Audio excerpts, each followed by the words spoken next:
We've known each other for a very long time, so I know about you, but do you want to tell our viewers about your road into the industry and how you made your way up to the heights of managing director? Yeah, certainly. So I think, like a lot of people, I fell into the estate agency world. It wasn't necessarily where I intended to be, but I always wanted to get into sales, always wanted to do a sort of working environment which was fast-paced and essentially you could get out what you put in. And I found myself going for various different interviews and then came along a big corporate organisation. They gave me a job very quickly.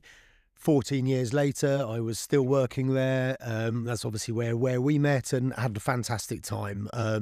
Certainly learned a lot about the agency world.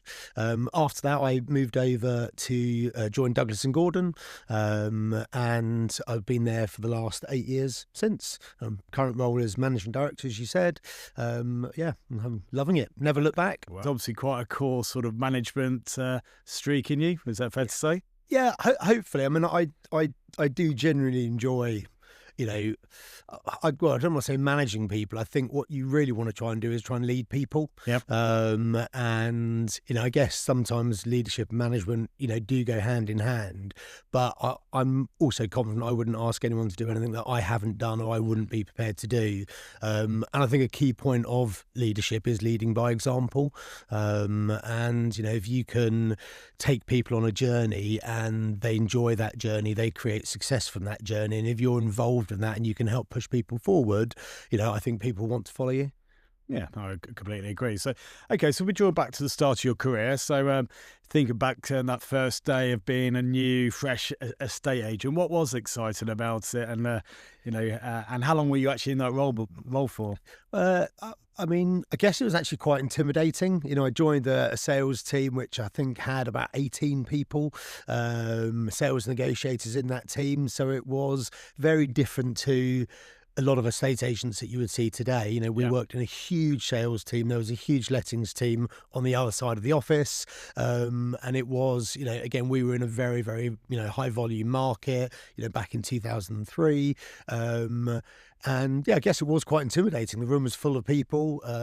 There was probably a slight culture that if you didn't make it, you may not have been there for very long. So you sort of had to roll your sleeves up, get your head down and work incredibly hard. But it was fun, it was fun. And yes, you could argue the industry or the sort of the marketplace at that time, served up quite a lot of opportunity if you were prepared to sort of, work hard.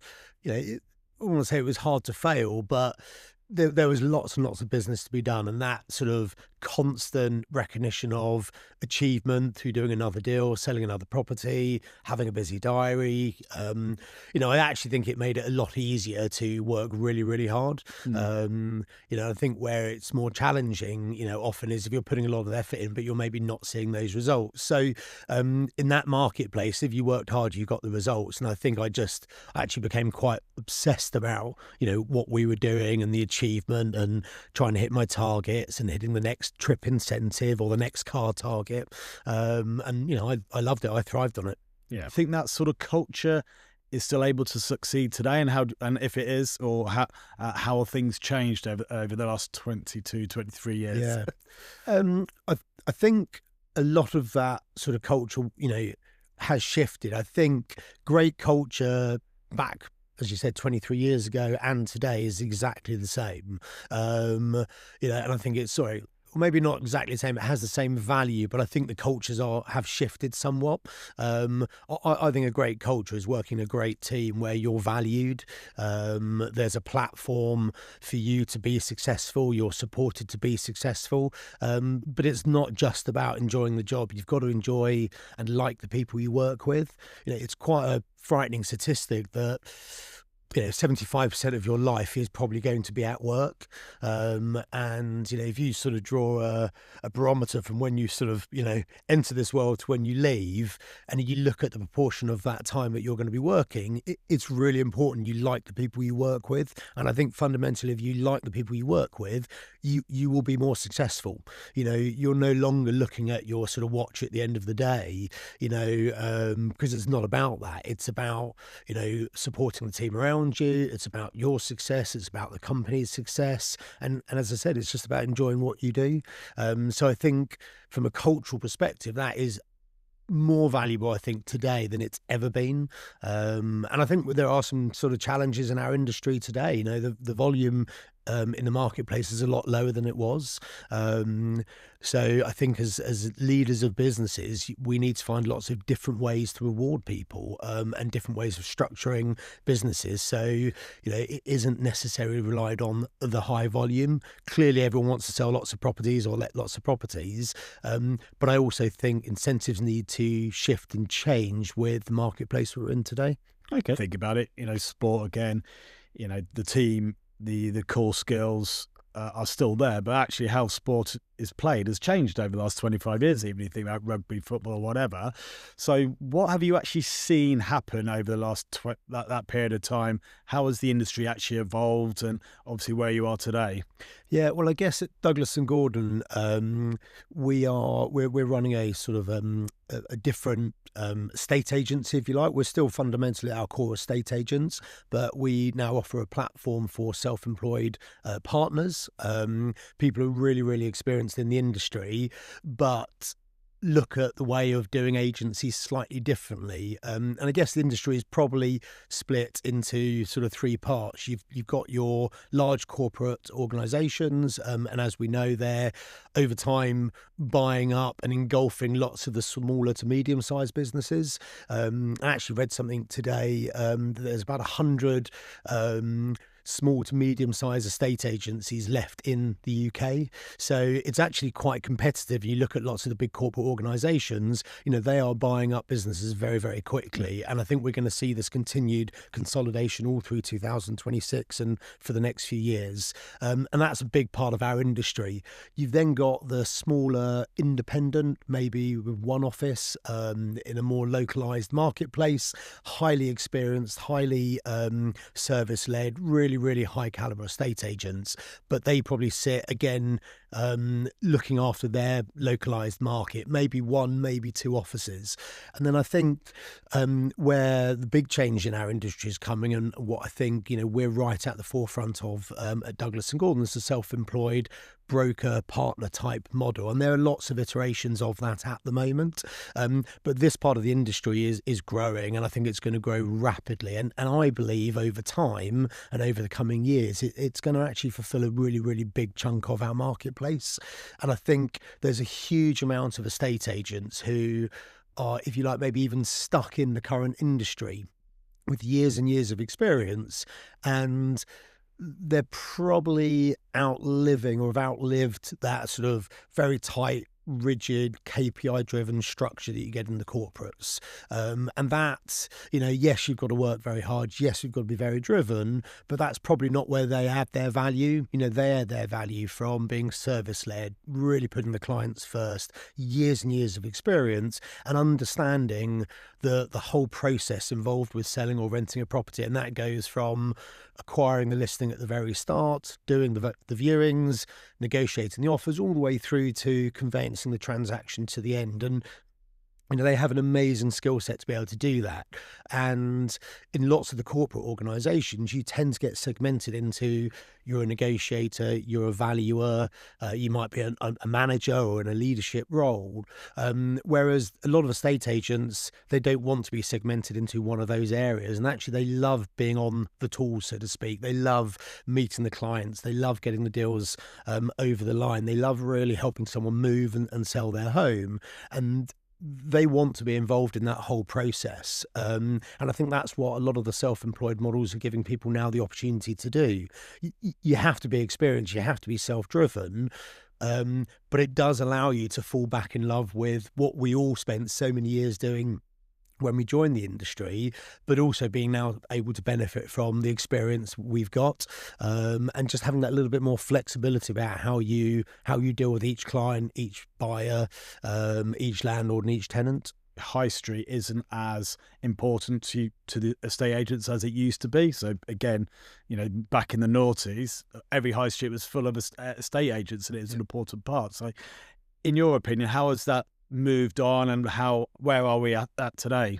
Yeah, it's funny, isn't it? Because actually, when I first started, and I started in Balham, down in southwest London, and actually, There were really only a handful of estate agents on the high street, but by the time I'd left that office, the high street was full of estate agents, and I think we've just seen this huge growth in every agent thought they needed to operate on every high street.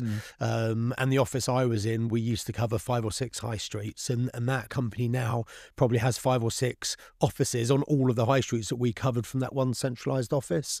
But actually now I think we're starting to see that sort of pull back a little bit, and where we see this huge growth of agencies, I think now people are placing less value on the high street. There's no doubt having a high street office gives you a really good billboard, front and centre, people know you're operating that area, but I don't think it's the only way people will associate an agent to an area.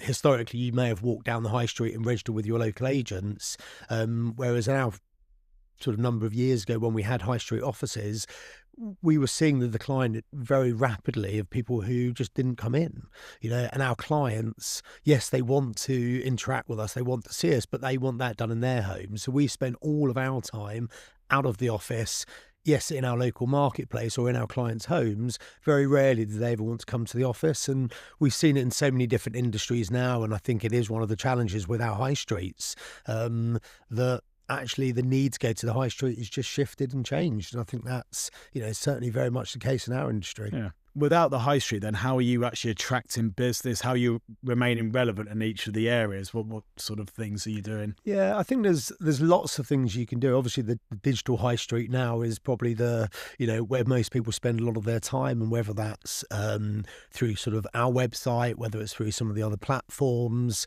whether it's a social media presence, that's super important. I think, in time, more and more people will be looking at people's social media accounts to choose the agents they want, and actually it can give a really good example of the person that you're looking to engage with. What I love about someone's social media profile, it's almost a bit like an online CV.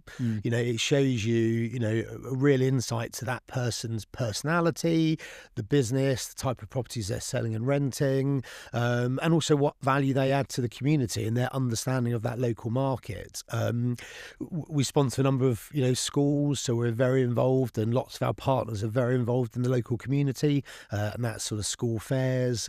We've recently had a fantastic couple of events where the partners have sponsored the schools, contributed money towards the schools, the PTA, ran sort of fairs, ran competitions, but really, really ingrained with that community. And again, that's really, really important. I think as a self-employed partner, you've actually got to really get involved in that marketplace and your marketplace, and that actually is, you've got to come out of your historical high street office, and you've actually got to get involved. You've got to you can't expect people to come to us as estate agents. I think we've got to go and meet people in their community. So yeah, no, I think it's really exciting. Yeah. How has business been over the last couple of years? How was, if you look back over the last year especially, where do you think we are? Where's the market? And what sort of difficulties have you had to navigate with the ever-changing world?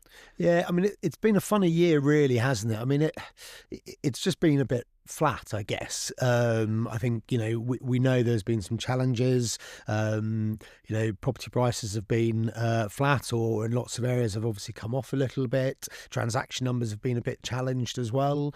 And I think it has been a bit of a funny year. The last 6 months was probably all sort of focused around the budget, the up-and-coming budget, which sort of came and went, and actually I don't really think had any particular impact on the property market. And, in a sense, that's quite frustrating, because I think there was an opportunity lost from the government, who could have added some stimulus into the property market, and I would argue much needed stimulus. Yeah. And that opportunity was missed. Luckily, I guess, yes, there were some tax changes involving property, but nothing particularly significant, nothing which I believe is really going to impact anyone. But nevertheless, people spent 3, 4, 5 months in some cases waiting around what was going to come, and it sort of has come and it's now gone. And again, it's created some challenges, because it was obviously later on in the year, and then before you know it, we've got sort of the end of the year and Christmas. So it's been a bit of a funny old year, really. That said, I actually think 2026 is going to be really, really exciting. I'm super positive. I don't think prices are going to go crazy, but I do think there's going to be some growth, and I think there are lots of factors which have changed and been created through the last 12 months, which will actually put us in really good stead in the new year.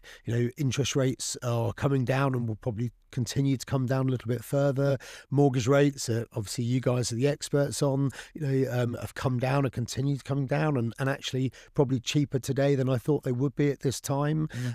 So that's going to improve people's affordability. I think now with the budget out the way, people's sentiment will start to change. A little bit more confidence will come back into the market. I think lots of people have waited for a very long time, sat on their hands, probably now just decide they do need to move. If you're a first-time buyer and you're fortunate enough to be given some money from the bank of mum and dad, you've sort of got two options. Either you need to get on and buy somewhere, or you're going to continue renting, and rental prices are going up. And I think next year, I think, would predict that rental prices are going to go up quite significantly. And there's lots of reasons we may discuss, which is fueling that as well, with landlords exiting the market. But I'm positive as we go into next year, and I think we will start to see transaction levels starting to pick back up. There is a reasonable amount of choice on the market at the moment for buyers. Money is looking cheaper. Confidence has got to be back around interest rates. Property prices are looking as good value now today as they've looked in an incredibly long time, and I do believe they will only get more expensive over time. Yeah, agreed. I mean, if anything, the last few months has taught us in the modern world is just that how comms can be used really badly, and all that sort of uncertainty has been created by, what was a bit of a damp squid, wasn't it? Nothing actually happened on the property front, but all these sort of mixed messages come out, just created so much confusion. So hopefully they'll learn the lesson, probably not, but it just shows obviously how you've adapted, and how even the government's adapted with how they communicate, and it still needs to be improved a bit further for us all, I think. So yeah, and I think that's been the greatest challenge this year. It's just market confidence and people's sentiment. And it's just this, yes, there's obviously things happening in the wider world and the wider economy, but just this uncertainty hasn't given anyone the confidence to say, right, now I will go and upgrade or buy a bigger property or downsize or buy my first home, because people have just been unsure about what's looming around the corner. Yeah, I mean, if you're buying your first home, it's the biggest thing you're going to be doing, isn't it? So that's why people get nervous and need to feel comfortable doing it. So on that side of things, what's your best sort of advice that you'd give to somebody about to get into 2026? Hopefully the world will change, but if you want to be ready to go and buy somewhere, what are the key things someone needs to consider? I think, from a buyer's perspective, and again, not to sound like a typical estate agent, I generally wouldn't wait. I don't think property will get any better value than it is today. I actually only believe it's going to become more expensive. But most importantly, today you have some really good choice out there in the marketplace, and it is slightly less competitive, so you get a little bit more time to make your decisions. You do have a pick of the best properties in the marketplace, and lots of sellers who are very, very motivated on the market today, are willing to, trade at very reasonable prices. So, from a buyer's perspective, I would urge people not to sit on their hands and wait any longer. I think that was what last year was for, but I would certainly move forward and start, if you haven't started looking, get out and look very, very quickly. Clearly, it's really important to get yourself in a position to buy. And I think if you are a motivated buyer and you are buying from a motivated seller, what both people want is the transaction to move through smoothly and quickly. And as we know, that's not always straightforward in the UK property market, and it can be a bit of a clunky process. But there are lots of things that a buyer can do. And obviously, it's where prestige, private finance come in, having your really trusted knowledgeable broker in your team, if you like, is super important. Someone who can get your mortgage approved for you quickly, can get a survey booked, can give that motivated seller confidence as a buyer you're moving forward, you're progressing, you're committed. But also in the ever-changing sort of mortgage market, what was available today could be very different tomorrow. And I've obviously got personal experience dealing with prestige private finance, but lots of friends, families and clients that I've referred, so often the feedback is, that I thought I had a really good product, and then 3-4 weeks later, a better product came out, and I was re-advised and I saved more money. Or there was a way of restructuring my mortgage, and as we know, it's not always straightforward and can be quite complicated with people's salaries, self-employment, different investments, and actually having someone who's looking at your mortgage and restructuring it to get you the best rate and the best deal throughout that transaction. And things change, as we know, property transactions can take months to go through. And actually within that time, either you may need to be locked in on the best rate, or you may need to be upgraded to a better rate. So, again, getting your ducks in a row early, and we're all, as human nature is, we like to leave things to the last minute, but there's nothing more stressful for when you find the property you're fallen in love with, which is the most important thing, and then you need to transact and you're under maybe a little bit of pressure to move forward. If you haven't got your mortgage sorted, if you haven't got a solicitor arranged already, that first couple of weeks in the transaction can be quite stressful, and there's absolutely no need for that to be the case if you start speaking to the right people now. Yeah. So on that, what in your eyes makes a good mortgage advisor, mortgage broker versus ones to stay clear of?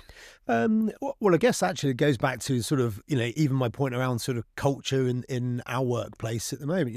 You've got to work with people you like, and no different when you're buying a property. You want to like the estate agent you're buying from. Clearly, if you're selling a property, you want to like the agent you're selling through. But as a buyer, you've got to have a relationship. Your mortgage advisor has to be likable. In the same way, you want a personal lawyer, and that actually can be really hard to come by as well. A lawyer you can actually build a relationship with. But, as a mortgage advisor, if you've got someone you're going to be speaking to over and over and over and over again, who's going to be holding your hand through that transaction, making sure you've got the best deal, you've got to like them. So I think that's the first point. You've got to have someone who's really, really likable. You want to have someone who's really knowledgeable, and I sort of mentioned earlier that things are moving and changing all of the time. And you want to have in my opinion, a broker who really values your business, your transaction. It's not someone who's filled out the paperwork, done the deal, put it in the drawer, passed it on and moved on to the next one. Because, as I said, things change all of the time. So if you've got a broker who is constantly speaking to you, constantly in a relationship with you, but constantly revisiting your file, involved in the transaction, up to speed with where you are, that person is invested, in you. And if you've got someone who's invested in you, they're going to find you the best deal and they're going to get the best result for you. So it's someone who's actually got the time and genuine interest to help you get your transaction through. So I think they've got to be personable, likable. They've got to value your business, and they've got to invest in you as a client and get you the best rates. And then speed. Everyone, in today's world, we're all impatient. We want everything done quickly. But it's also comfort, if the transaction moves through quicker, it's more likely to go through. Yep. But as a buyer, if you're not sitting in limbo worrying about, is my mortgage offer going to come through? Have I got the best rate? What's going on? It is a stressful time buying property. So again, if you've got someone who can act quickly, promptly, professionally, it just helps to alleviate some of the nerves which often, involve with buying property. Yeah, agreed. I think from Prestige's point of view, one of our biggest areas we look to do is look to get the mortgage arranged as quick as possible, so we take that stress out. I'll be honest, it's like we tend to get the mortgage offer done very quickly. It tends to be the lawyers that can then slow down the process. So on that, what makes a good lawyer, and what tips would you give a buyer on that side of things? Yeah, I mean, I think it is quite tricky. And I think as much as we're probably quite good at sort of giving the lawyers a hard time, and there are some who probably are probably not as good as others, but there are lots of Yeah, brilliant, agreed. brilliant lawyers out there. And it is a tricky, time for them as well. And as the world has moved on, what you may have got through previously with indemnity insurance, or taking a view, as we used to say, or our buyers or our vendors might take a view on something. Yep. That's no longer part of the conveyancing process. So it is quite tricky, and so often properties aren't fit or ready for sale, or sale ready, as we often talk about. And again, much like getting your mortgage arranged and building a relationship with a broker very early on in your buying journey, sellers should be, in my opinion, appointing a lawyer right at the early stages of the transaction. And the really good lawyers out there are very happy to put someone in a sale ready position. Yeah. Lots of lawyers aren't interested until you've got a buyer, and actually sometimes till you've got a mortgage offer, then they'll pick up the file and start working on it. Whereas the problem is, we know it's never straightforward. So, then those problems are coming up 7, 8, 9, 10 weeks into a transaction, which frankly is a bit of a disaster. Yeah. And a really good lawyer will put the time into helping a seller look at what are the pitfalls of their property, what's likely to come up, what can we address now, where's that bit of paperwork which is buried away in the loft, right at the back of the loft, because no one's looked at it for 10, 15 years. We might need to dig that out now. And again, being on the front foot and getting ahead of these challenges, if you like, all of them typically are easy to overcome. But if you do it in a stressful, pressured environment, it's just not very enjoyable. So again, a good lawyer will give you advice and get you, your house ready for sale. So when you find the buyer, it moves as smoothly as it can do. Yeah, I mean, from the mortgage perspective, again, we probably do speak to the clients a lot earlier in the process than what the lawyer will do. And any good broker, especially with us guys, is that we'll have them ready. So when the offer's accepted, the actual time it takes to actually turn that off, an application to a mortgage offer is actually a lot shorter because you've done all the legwork up front, where it does feel sometimes some of the lawyers that aren't on the ball, they'll get the mortgage offer and won't read it until they're about to exchange, and then raise queries with the mortgage lender or proof of deposit. They'll only pick that up at the end, where they've could have squared that off very early in the process, because that's a massive thing, getting the AML sorted. And also they always feel the need to go back and check with the bank, even though we've double banked the work. So, and the good guys will actually help that. So from my side of things, I'd say that's a massive area. So, so on that, so getting mortgage, for someone to actually find somewhere, how would you go about it if you've decided on an area? What type of things? What sort of tips on actually finding a property would you actually give someone? I guess it's the most important thing really for anyone is finding something they love. And as an estate agent, you really need to show someone a property that they love. Yeah. And particularly probably in the market we've seen more recently, where there has been a little bit less urgency, there has to be a real reason to, commit. Buying a property is stressful, it is expensive, and it is time consuming. But once you fall in love with something, all of that goes out the window. So I think, a lot of it is, it's tricky, but I would probably try and say move away from the science of buying, and look at the emotion of it. And I think lots of buyers, look at pound per square foot prices and clearly do your research. Clearly you want to pay the right price, or a sensible price. But often that can really restrict people from finding the home that they love. My advice would be go and stand in some living rooms, go and walk around some properties. A lot of the time people try and, do all of their research on Rightmove, for example. They might look at 10, 15 properties, narrow it down to one. They then go and view that one property, and it's obviously not quite what they thought it was. And actually, yes, I'm not saying you want to go and view 20 properties. Clearly narrow your search down, but I wouldn't write properties off just because there's a couple of square foot missing on the floor plan, or the layout looks slightly wrong. I think, people buy property from standing in a living room and standing and thinking, this is where I'd like to live. This is where I'm going to be happy coming home to every day after work. This is where I'm going to feel proud of inviting my friends and family over for dinner or to come and visit. And the emotion of, purchasing a property is really, really important. So my advice would be, get out and see some property, build a relationship with your estate agent, and quite often estate agents can be seen maybe as just sort of someone with the keys to open the front door. And I think that's where the partner, self-employed partner model at Douglas and Gordon is very, very different, because, our partners on average have got over 17 years experience. So they've been doing it a very, very long time, and they add a huge amount of value to that buying process. We've talked about giving people the right advice with a lawyer, with a mortgage advisor, giving someone, years and years of experience as to why this might be the right property for them to purchase, alleviating any of the nerves that people have around buying and taking as much stress out of the transaction as possible. That's very hard to do if you're, dare I say it, like I was, a relatively young estate agent with relative limited experience. If you've been doing this for 15 to 20 years, you've probably bought and sold a few times yourselves, but you've transacted on hundreds, if not thousands of properties.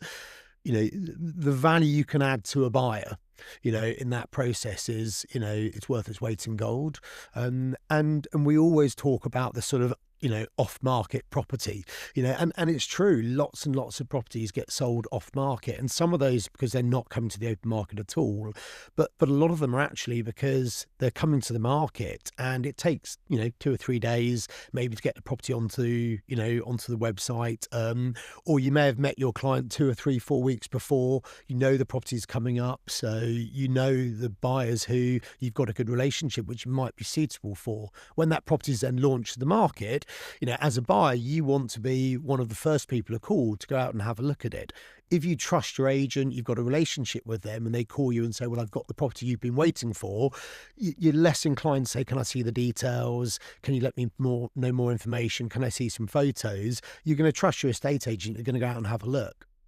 And more often than not, that will be the best property on the marketplace. And if you don't have a relationship with an agent, you don't hear about those new properties coming on.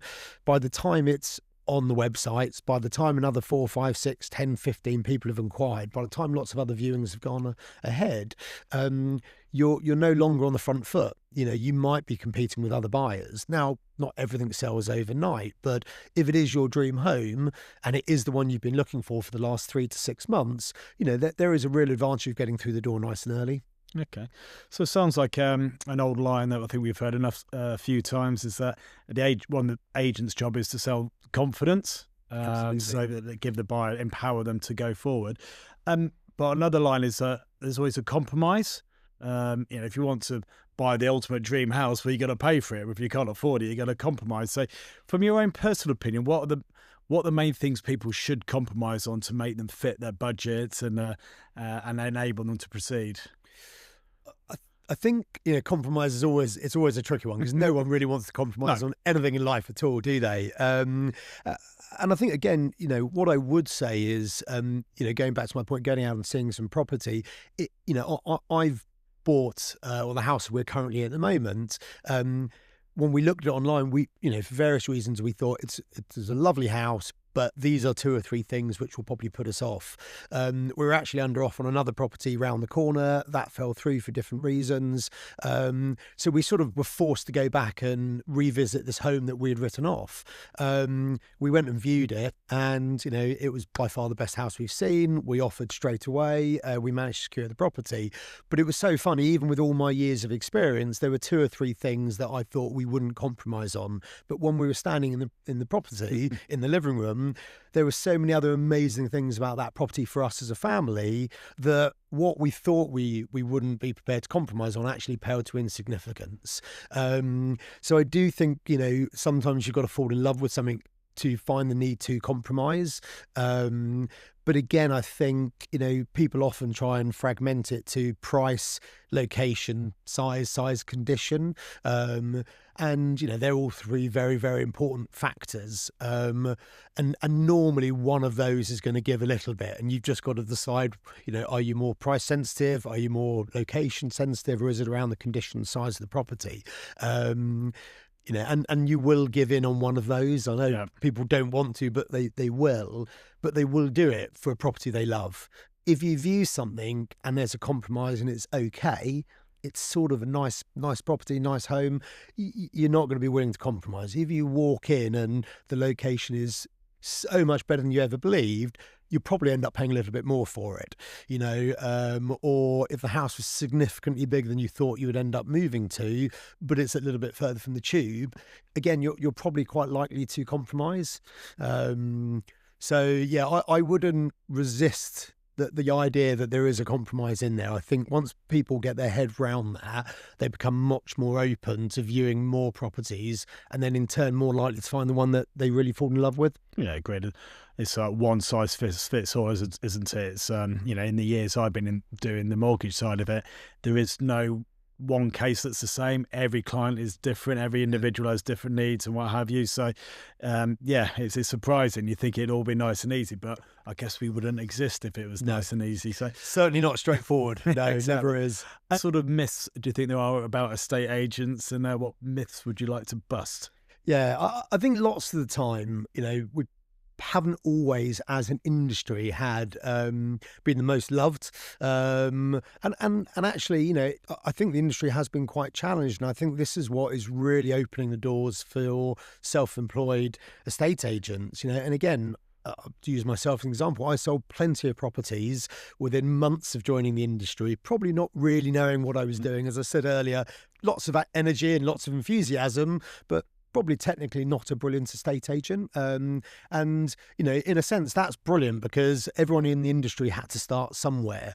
But I do think people's expectations are now changing. And I think this is where self-employed and the Douglas and Gordon partners really come into their own. You are dealing with an expert. You are dealing with someone who's probably not so volume KPI driven. Actually, they're driven around service and getting the right results for the client, and having the time to offer a more bespoke service. And I think, that time is a really important one. When you are typically in a sort of KPI driven environment where it's transaction after transaction after transaction, these transactions are whizzed through. I think with the way the self-employed model is set up, you have fewer clients. You invest more into the clients you have, and you take more time and investment in that. So I think, where lots of people probably found a lot of agents maybe didn't really know what they were talking about, didn't have all the answers, were maybe a bit quick to move on, maybe sometimes even disengaged in the detail, that is changing. And I think, this whole self-employed model is going to grow and grow because buyers and clients want someone with more years of experience. They want someone who's more sophisticated. They want someone who knows more about the property, the marketplace. So I think those myths are still out there, but I think with the self-employed model and why it's taking so much traction is that we are going to dispel that. Because we've got very, very high caliber people doing the job, and they're doing all parts of the job. I think that's the important thing, from right at the very outset all the way through to handing over the keys at the end. So you've got an incredibly experienced individual who's lined up and joined up the whole way through the transaction. The transaction isn't getting passed from one person to the other, and that often is where mistakes or miscommunication often happens. And I think that's one of the huge advantages with the self-employed model. I think you've hit the nail on the head. From when you started out at the start of your career, you were actually just a link in the chain. You were just doing the legwork and you were doing a lot of work, but getting the instruction, getting the marketing and everything else, there was a lot of help behind you. And our industry's the same. I think what does happen, from myself being a link in the chain and then setting up on my own and dealing with clients, is that you do look after the whole process, but over time you're actually able to look after more clients because you know what you're doing, and that experience does actually then move forward. So just on the buying process, there's obviously talk about changes coming in. What changes would you actually like to see in the buying process? What do you think would actually make a big change into how people actually purchase property? Well, I think probably the the toughest part of that process is the point from going under offer to completion, and it is the legal side, and I think that in time is going, and I think now we're going to start seeing that changing with the world of AI and the speed of managing lots of that paperwork involved with it. And I think if as an industry we can reduce that time, so much stress is going to come out. One of the challenges that I think nationally, 1 in 3 properties fall through between going under offer and completion. Actually, again, going back to sort of the self-employed model at Douglas and Gordon, our fall through rate is greatly reduced. Significantly different from the industry average, and again, that's very much down to the setup, setting up our clients for success, being sale ready. It's very much around putting the right mortgage broker in place. It's very much around recommending the right lawyer, proactive, who helps with that setup at the start. And then it's very much linked to, again, as you said, having the experience pushing that deal through. So I think that's one of the real stresses in buying a property is you just don't know whether it's actually going to go through. And the cost for abortive sales is huge, the stress and the time. So, I do think one thing we're doing to help that is in the new model, is the new structure that we have. And again, that's just experience, slightly lower volumes, but more touch points throughout that transaction. So I think, that if we could speed up that conveyancing process, and I know that's what everyone's, hot topic focusing on, I think that's really, really important. But also I think, if we can speed up, the buying process and help people find the property they want sooner. And again, I think that comes back to being, years and years of experience, doing what we do. It's really understanding the person, really understanding an individual buyer. It's not just taking an order and opening a door and showing them a property. It is building that relationship, and it's giving the applicant confidence that the value we add to that transaction. And I think, yes, it's fun to go out and view some property, but people actually fall out of love with that quite quickly. By the time you've viewed your 5th, 10th, 25th property and you keep seeing something that's not quite right, it's not what you're looking for, that's quite depressing, actually. It's quite time consuming. That buzz and that excitement of buying, dries up quite quickly. So again, if we can make that early stage of that search much more sophisticated, spend more time with our applicants, more understanding, and actually show properties which are more relevant for people and in line with what their requirements are, that just makes that whole process more exciting. You want, as a buyer, to turn up and see something and go, wow, this is amazing. I love it. People don't come out and do a viewing not to fall in love with the property. They are coming out to see something they love. Yeah. Now, you're not going to love everything, but that is what the applicant wants. And we've got to remember that as estate agents, we have to find them something which is going to excite them. Yeah. It could be the first property they see, but they need to see others to know that is the first property as well. Just coming back to a point you touched on earlier, the lettings market, where do you see that going in the future? Yeah, I think, rental prices have gone up this year, and I think next year we will. Why is that? What's your view on that? Well, I think there's always the supply and demand. London particularly, there's certainly not enough housing stock, and I think we are going to miss the government are going to miss their new homes target by about 40%. So it's quite a significant miss. Yeah. So, there is a supply and demand issue in London, and that is going to continually push up rental prices.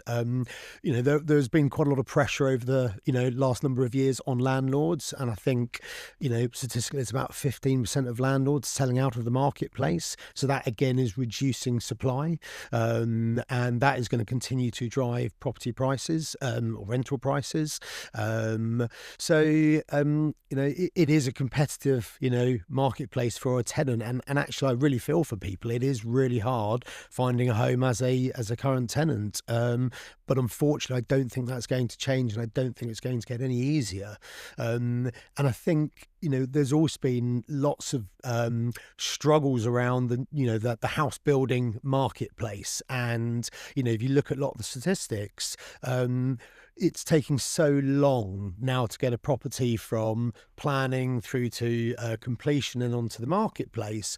There is going to be a backlog of available property coming through. And I think, again, if I'm right, I sort of read something and it was saying in 2027, 28, there's due to be about 3,000 homes completed, new build homes completed in London, which is, I mean, an insignificant amount. And that is all down to this backlog that we've seen, all of the challenges that developers have had through planning, delays, the cost of building.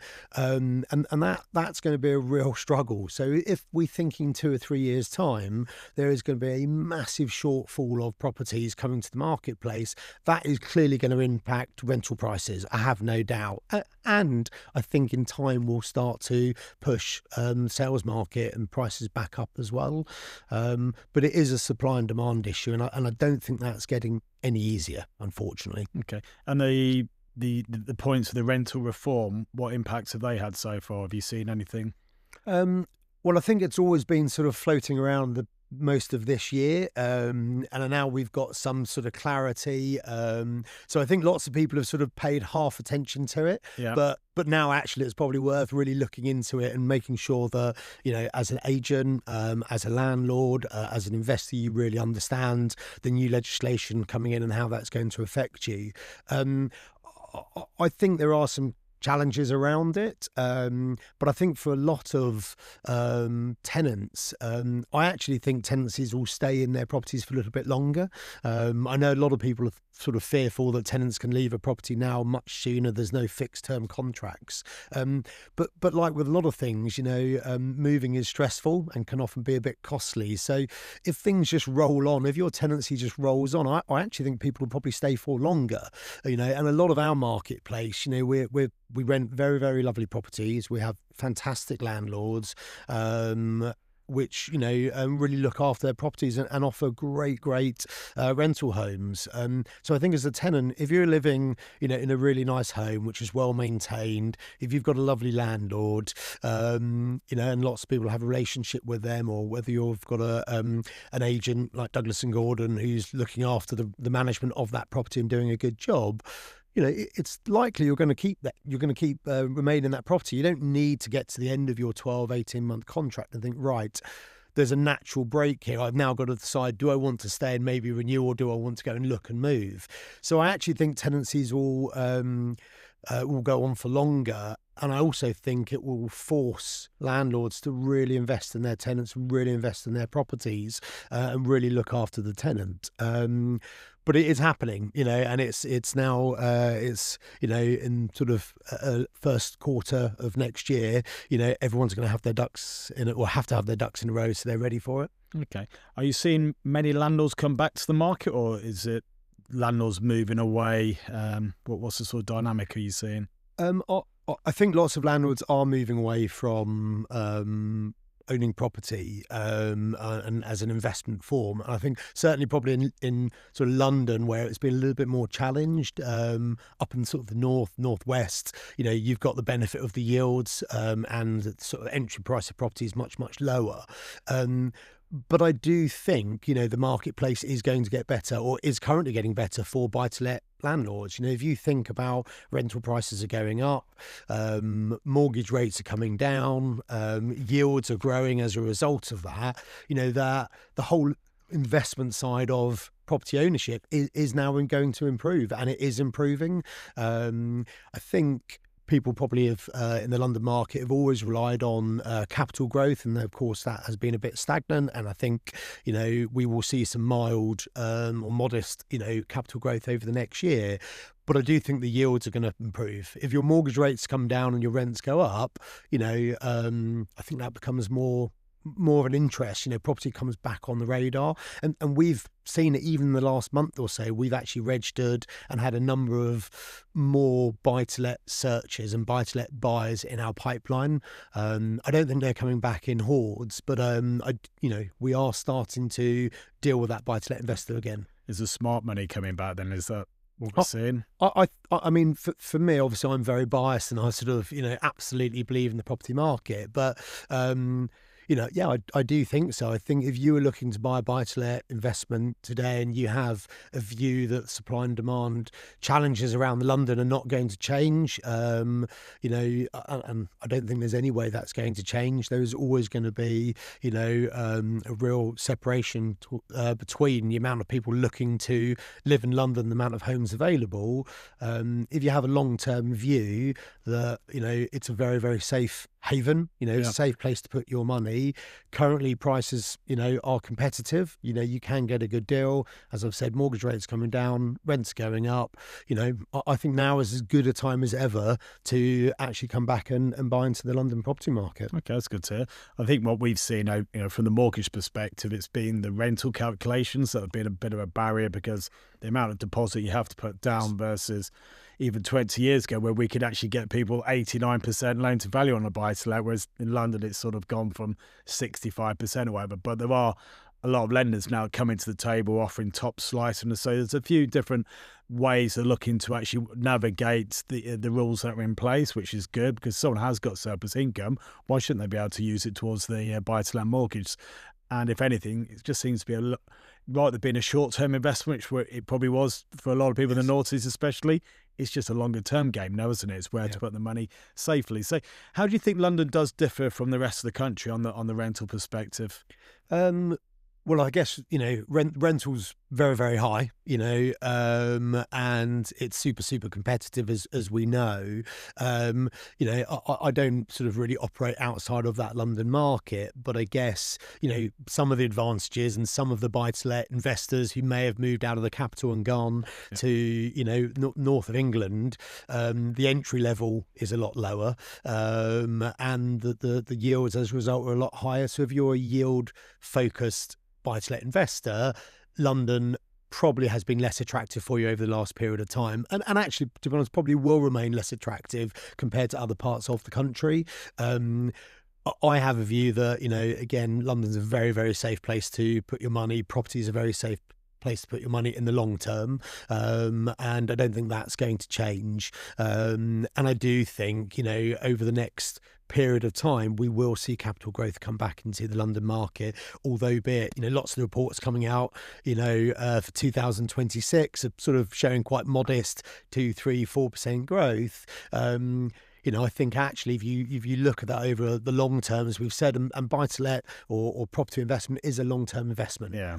I think it's very favourable. Chelsea red brick's always going to be Chelsea red brick. Absolutely right. Absolutely. Okay, we're just coming to the end. So crystal ball time. So let's predict the future. What are you going to put your neck on the line for 2026 and going forward? I think it is going to be. I don't think it will be a year without its challenges. I don't think it's going to be straightforward, but I absolutely do believe we'll see more movement in the marketplace. I think everything which has held us back over 2025 is now behind us. But people need to get on. I think it's really important for people to remind themselves that typically you are buying a home, and actually if you've held off over the last 2 or 3, 4 years, we've had a sort of quite a challenged 5 years now, if you think about everything which has happened, interest rates, mortgage rates, inflation, it's been quite significant. And yes, prices probably softened a little bit, but also it should give people some confidence. We're actually a very, very resilient marketplace. London is a very, very resilient market. And, if you think what we've gone through, actually the impact on the London property market hasn't been as great as we might have expected. So, I do think people are going to return. I do think people are going to get on. I do think transaction numbers will start to pick up. I do think property prices are going to go up. And I do think the opportunities for people today are as good as they're ever going to be. So, yeah, I would encourage people to get out there now and start looking and try and make a decision. Okay, great. Well, thanks for your time today, James. It's been very insightful, and we look forward to seeing you very soon. So thank you very much, and make sure you tune in next time. Thanks.